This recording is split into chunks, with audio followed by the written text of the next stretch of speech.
Hello students, here I am Sangeeta.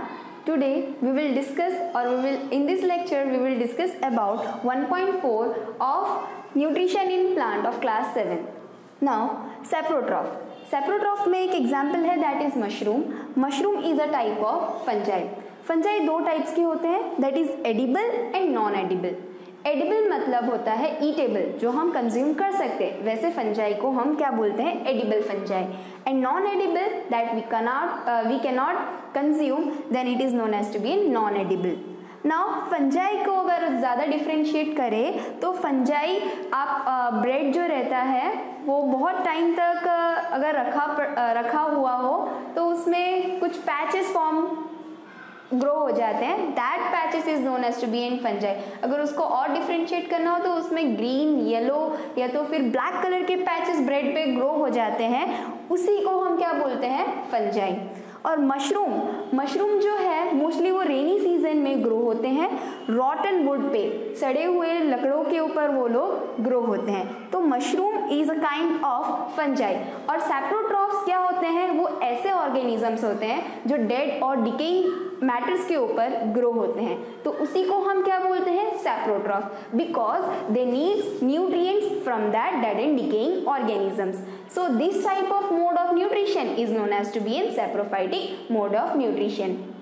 अब fungi के बारे में और डिटेल में बात करें तो फंगल जो स्पोर्स होते हैं वो एयर में ऑलरेडी प्रेजेंट रहते हैं, और जब उनको एक पार्टिकल्स या तो फिर कोई भी ऐसा आर्टिकल मिल जाए तो वो उसके ऊपर सेटल डाउन हो जाते हैं स्पोर के फॉर्मेशन में ही. और जब उनको एक अच्छा सा एनवायरनमेंट मिले जिसमें वो ग्रो हो सके, जैसे कि ह्यूमिड हो या तो फिर मॉइस्चर कंडीशन में हो या तो फिर रेनी सीजन हो, तो उसमें वो लोग बराबर या तो फिर अपने आप को जर्मिनेट कर सकते हैं.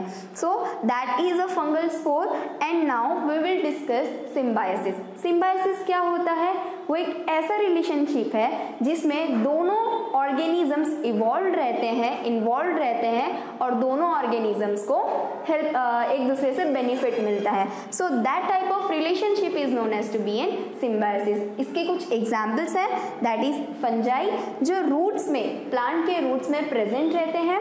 और ये फंजाई को क्या चाहिए रहता है, न्यूट्रिएंट्स चाहिए रहता है. किससे, प्लांट से. और इन रिटर्न प्लांट को वो लोग क्या प्रोवाइड करते हैं, higher amount of nutrient and water, जिससे वो लोग अपना फूड प्रिपेयर कर सकते हैं. और नेक्स्ट एग्जांपल है हमारा लाइकेन.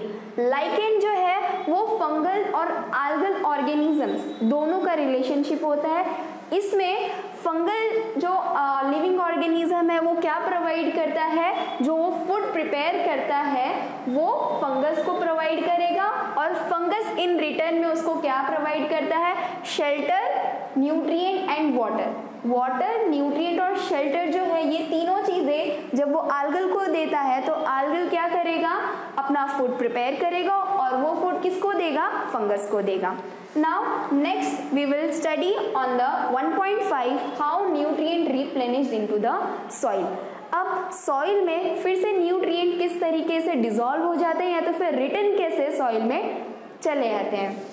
नाउ इसका एक सिंपल सा एक एग्जांपल मैं दूं. फार्मर्स क्या करते हैं, सॉइल में या तो फिर अपने फील्ड में फर्टिलाइजर्स यूज करते हैं, बिकॉज फर्टिलाइजर्स क्या होते हैं, उसमें रीच मतलब वो हायर अमाउंट ऑफ न्यूट्रिएंट्स उसमें प्रेजेंट रहता है, जैसे कि phosphorus, nitrogen, potassium and magnesium. ये सारे न्यूट्रिएंट से रिच रहता है फर्टिलाइजर्स. और फर्टिलाइजर्स दो टाइप्स के होते हैं, that is chemical and natural fertilizers. Natural वाले, उसका एग्जांपल दो तो यूरिया या तो फिर मैन्योर ले लो, जो गोबर से बना हुआ रहता है, दैट इज मैन्योर. और यूरिया नॉर्मली हमको यूरिन के जो वेस्ट प्रोडक्ट होते हैं उससे मिलते हैं. या तो फिर नेचुरल में अगर हम लें तो जो भी प्लांट वेस्ट हो या तो फिर एनिमल वेस्ट हो उसको हम यूज करते हैं, तो उसको वही फर्टिलाइजर्स को हम क्या बोलते हैं, नेचुरल फर्टिलाइजर्स. और केमिकल फर्टिलाइजर्स में क्या होता है, मैनुअली या तो फिर मैन जो होते हैं या तो फिर मैन मेड के थ्रू वो फर्टिलाइजर्स क्रिएट किया जाता है. और जैसे कि मैंने बताया कि फर्टिलाइजर्स में higher amount of phosphorus, nitrogen, potassium and magnesium present रहता है. सो अब वही इसी चीज़ों को यूज करके वो लोग सॉइल को क्या करते हैं, ज़्यादा न्यूट्रिएंट रिच बना लेते हैं. तो अब एक और एग्जांपल हम लेते हैं, क्रॉप जो फार्मर यूज़ करते हैं अपने फील्ड पे, ग्रो करते हैं क्रॉप्स को, और क्रॉप को चाहिए क्या होता है, higher amount of nutrient that is nitrogen चाहिए रहता है। इस वजह से वो लोग नाइट्रोजन जो सॉइल में पहले से प्रेजेंट रहता है वो उसको यूज़ कर लेते हैं, और जब सॉइल में नाइट्रोजन की डेफिशिएंसी मतलब नाइट्रोजन की कमी हो जाती है तो क्या करते हैं, फर्टिलाइजर्स यूज़ करते हैं। और यही तरीका एक और तरीका है दैट इज क्रॉप रोटेशन, कि हमने 1 मंथ या तो फिर 6 मंथ क्रॉप में या तो सीरियल्स ग्रो करा, तो नेक्स्ट मंथ हम लोग क्या ग्रो करवाएंगे, दैट इज पल्सेस वाले या तो फिर लेग्यूमिनस प्लांट।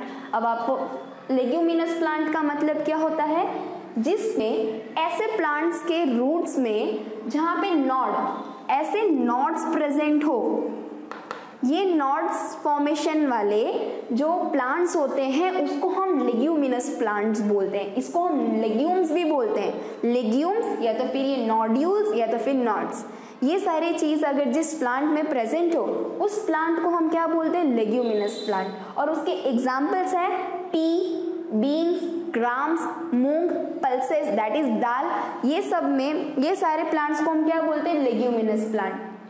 और इस लेग्यूमिनस प्लांट्स में नॉड्यूल्स प्रेजेंट रहता है। और अब कि नाइट्रोजन जब सॉइल में एनवायरनमेंट में भी तो प्रेजेंट है, तो जो नाइट्रोजन एनवायरनमेंट में प्रेजेंट है वो कॉम्प्लेक्स फॉर्म का है, इसीलिए प्लांट उसको डायरेक्टली यूज नहीं कर पाता है। इस वजह से वो सॉइल में डिसॉल्व होते हैं एंड देन वो जो नाइट्रोजन है इसके अंदर जाकर डिसॉल्व होगा, ब्रेक डाउन होगा। उसको हेल्प कौन करता है उसको ब्रेक डाउन करने के लिए, rhizobium. Rhizobium is a bacteria that helps in nitrogen fixation. Nitrogen को ब्रेक करने का, नाइट्रोजन को फिक्स करने का काम राइजोबियम करता है, और वो सॉल्युबल फॉर्म में जब नाइट्रोजन फॉर्म कर देगा तो वो जो प्लांट है उसके जो लीव्स है वो उसको यूटिलाइज कर सकते हैं, और जिसके वजह से वो लोग अपना फूड प्रिपेयर कर सकते हैं। इस तरीके से ही जो भी न्यूट्रिएंट्स होते हैं वो सॉइल में फिर से डिसॉल्व हो जाते हैं। Here we have completed our chapter. Thank you, and on next lecture we will discuss on next chapter.